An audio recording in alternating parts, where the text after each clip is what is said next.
Hello everyone, welcome back to my channel. मैं हूं doctor Rajnandini और आज का टॉपिक होगा कि अकल दाढ़ हमें कब निकलवानी चाहिए। अकल की दाढ़ जो होती है, जो हमारा मोलर होता है, उसे हमें कब निकलवाना चाहिए। या आपकी अकल की दाढ़, आपकी मोलर, थर्ड मोलर निकल रही है और कभी आपको कभी उस दांत में दर्द होता है, कभी सूजन होती है, कभी खाने में दिक्कत होती है।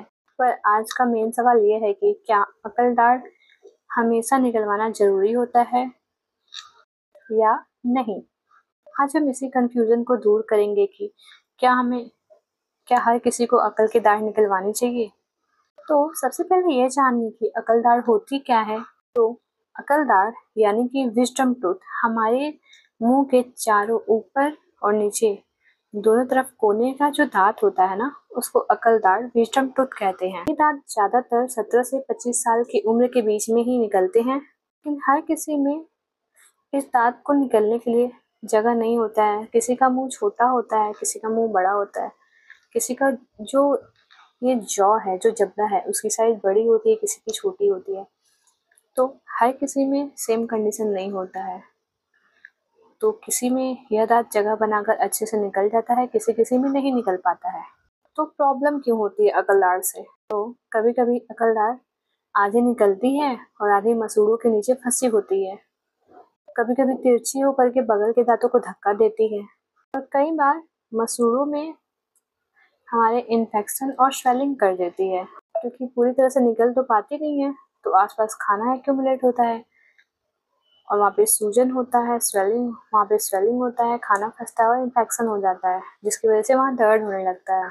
तो अब सवाल यह है कि हमें विजडम टूथ अकल दाढ़ कब निकलवाना चाहिए। फर्स्ट नंबर पे तेज दर्द या बार बार दर्द होने पे, या फिर अकल दाढ़ लगातार दर्द दे रही है, लगातार दर्द हो रही है और पेनकिलर खाने के बाद भी आराम नहीं मिल रहा है, तो तुरंत डेंटिस्ट के पास जाने की ज़रूरत है।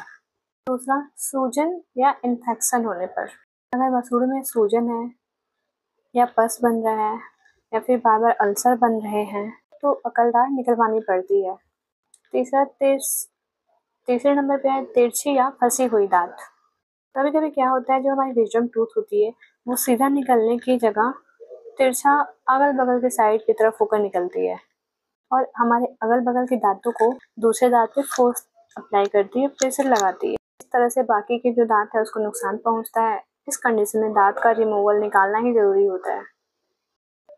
चौथे नंबर पे अकल दाढ़ की विजडम टूथ की अच्छे से सफाई ना हो पाने की कंडीशन में, विजडम टूथ सबसे पीछे होने के कारण उसकी अच्छे से सफाई नहीं हो पाती है। ऐसे में कैविटी बनने का चांस बढ़ जाता है और हमारे मुंह से बैड ब्रीथ भी आती है। ऑर्थोडोंटिक ट्रीटमेंट, ब्रेसेस लगाने के पहले जो डेंटिस्ट होते हैं, वो विजडम टूथ को निकालने की सलाह देते हैं, ताकि जो दांत है वो सही अलाइनमेंट में आ सके। विजडम टूथ कब नहीं निकलवाना चाहिए। अगर हमारी अकल की दाढ़ सीधी और बिना पेन के निकल रही है, तो ऐसे कंडीशन में विजडम टूथ को निकलवाने की ज़रूरत नहीं है। उसका रेगुलर अच्छे से क्लीन कीजिए और हाइजीन मेंटेन करिए, बस इतना ही काफ़ी है। तो अब आपको समझ में आ गया होगा कि अकल दाढ़ हर बार निकलवानी ज़रूरी नहीं है, लेकिन जब हमारी अकल दाढ़ पेन, स्वेलिंग या इन्फेक्शन क्रिएट करने लग जाए, तब डेंटिस्ट की सलाह से इसको निकलवा सकते हैं। याद रखिए, जो विजडम टूथ है, जो अकल की दांत है, वो आपके मुंह का गेस्ट है। अगर वो शांति से बैठा है तो बैठे रहने दीजिए, लेकिन अगर ट्रबल मेकर है तो बाय बाय तो करना ही पड़ेगा।